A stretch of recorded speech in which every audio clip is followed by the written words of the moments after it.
I said to Nigel a couple of days ago, I said, can I just do a little update on what I shared a fortnight ago? And he said, yes, do you want the whole hour? And I said, no, I'll be good. So I'm going to try and be good. And do about 10 minutes, 15 maybe at the tops. But I asked God this morning, I said, Lord, can you confirm it's right for me to share something this evening? So I'm going to start with something that happened to me today. We've been trying to get fibre broadband installed in our house, and that's another story. They failed again on Friday. So I had to ring BT or EE, you're never quite sure who you're talking to these days, but I rang them this morning and I'm talking to this chap and he says, yes, we can come next Friday, etc., etc. All this, and we were going through, he said, now, just before we complete this and I can hit the go button, he said, I need to verify your ID. I went, what? I said, the guy yesterday didn't ask me to do this. And he said, oh no, it started from today. I've been on training all week about verification of people's ID. I said, but I've had a BT account since 1986. You know who I am. He said, no, this is new and we've got to do this verification of your ID. And I went, I want broadband. So I thought, right, okay, here we go. I said, well, what data do you want? Thinking I was going to have to run upstairs and find a passport and driving, the usual stuff. And he said, no, let's try. He said, can you give me your email address? And I said, yes, the one you've got on the account. He says, no, you have to give it to me. So I gave it to him and he obviously typed it in. And he said, I need your date of birth. So I went, okay, here we go. Ding, ding, ding, ding, ding. He said, and he obviously then I heard a click. So he'd obviously hit enter. And he said, oh, that's all right, yeah, you've got a government ID, you exist. Well, let me put it this way, I was suspicious when I got a new driving licence, and any of you have to get a new driving licence, they now take a red photo and a green photo and a blue photo and a white photo, which actually comes up with your full biometrics of your face. And I'm a trustee of a charity which is a CIC, which is a charitable incorporated company, and therefore I have to be registered at Companies House, which I was. But now all trustees, irrespective of your charity, whether it's a CIC or not, in the next 6 months are going to have to verify your ID. And I know that Companies House, when I went to do it on Companies House, it says, can I have your email address? Can I have your date of birth? Bang, you exist, you've got a digital ID, you're already there. I thought the government hadn't to introduce digital ID, yet today, it's obviously I have a digital ID because it worked. And I'm thinking, so all I would say is, and I want to say this at the beginning, and one or two people have said, I really love when people question stuff and ask me questions, because one or two people have been in touch about last time. Can I just very clearly say, I don't think digital ID is the mark of the beast, yet. We as Christians have got to decide how much we're going to go for. But it's going to reach a point where actually, I don't think we're going to be able to live without one for a season. But then it's how far is this going to be pushed? The thing I discovered that yesterday was that actually most local authorities are now using the anti-terror legislation to track everybody. They're now using that for the facial recognition cameras. And it gives them permission now, if they've got any suspicions at all, to sort of follow you and see where you are and see where you're going and record all that sort of information. And I mean, the interesting one is, did you know that this week Sainsbury's have now turned on facial recognition? They've called it active facial recognition technology. It's been turned on in all Sainsbury's across the whole country this week. Little ones, big ones, whatever, like that one.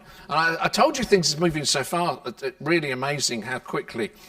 But the thing about it is that we are very aware that our Prime Minister stood up and made a speech, didn't he, on Monday, about this stopping children being involved in and what they consider this protection of children. And as you know, as we say, if you want to make something happen, either have it under health and safety or child protection. You can get away with, almost get away with murder if you said it's either of those two issues. So they're now saying it's child protection, aren't they? And of course, What they're saying, and I just want to mention a few bits and pieces, they're now talking about this social media ban, aren't they? Well, actually, in Australia, which is held up as being the place of virtue, isn't it? 80% of the children have now got round it. That's what they reckon. And what was it, about 6 months the ban's been in place? So, you know, as I said to Helen, as soon as I heard this speech, it's not about banning, it's all about digital ID. I said that. And within hours, all of the new media, it was all over new media, and everybody was saying the same thing. It's all about digital ID. It's not about... Because it's very interesting, because they're now... I don't know whether you looked, and I'll go through if you weren't familiar. You're going to need a digital ID, and this is going to have an impact on the church. And I'm going to mention Facebook and YouTube. Where do most churches now stream their services? Facebook, YouTube, or Vimeo. All three of those have come out and said you are going to need a digital ID to access them. Well, hang on, I've got a Google account, so Google know what I'm watching, but this is going to be a level above that. And of course, there's Instagram, Snapchat, etc. And it's going to be whether you upload and or view. But it gets even more interesting as I've started to read through. And can I make a suggestion? Go to .gov. and whatever, and they say where it says new plans, because the first word is not true. They're not new plans. They've been there for a while, and if you actually start to dig through, the government documents are all there, and I didn't bother printing any more off, but I found a whole load more today that go back anything up to 5 years. So it's been in the pipeline for a while. I think somebody wanted a bit of good news before Thursday, I think. But there we go. So anybody who's going to do it is uploading or viewing, and as I said, it's digital ID by the back door. That's that. I mean, I think everybody is now saying that. But the interesting thing is it says adults, and this is reading from here, and I'm going to leave out some of the words because we don't need them. It says adults will, of course, be able to share or view everything on phones, etc., via an age verification process. That's in paragraph 2. Okay? And it then says, now is the time for tech companies to step up and work with the government to solve this horrific issue. It's all about what the children are viewing. That's the whole premise. It says, if companies do not act within 3 months, that is within 3 months of the 8th of June, not 3 months of any legislation, because it says later on, the government will then bring forward legislation to force them to activate the technology. Okay, this is the way they're going to go. As if you've got an iPhone, you will already be familiar with the fact that your iPhone or your iPad have been asking you to do an age verification recently under the recent update. Apple have already done this. You may not be aware that, of course, it then means that Android and Windows and Mac OS are all going to follow suit pretty quickly. So when you log on to your Windows PC, it's going to ask you to age verify that who you are on your PC linked across to your account. The fact that, you know, if you're like me, my Office 365 is paid by a credit card is not going to be good enough. They're going to want me to do an ID. And it says, and now this is quite interesting, and I'm just picking lines, it says that they are going to block, this device has to block any inappropriate images across the whole device by default. So they're immediately moving from, you know, your various things like YouTube and Facebook. For a technology point of level, they're moving down into the device itself. This is what it says in this. I'm reading directly from here. There's a whole lot of the usual waffle. Okay. But it says, there's 2 lines here that don't add up. And it says, these companies must introduce these measures without threatening privacy or collecting any data.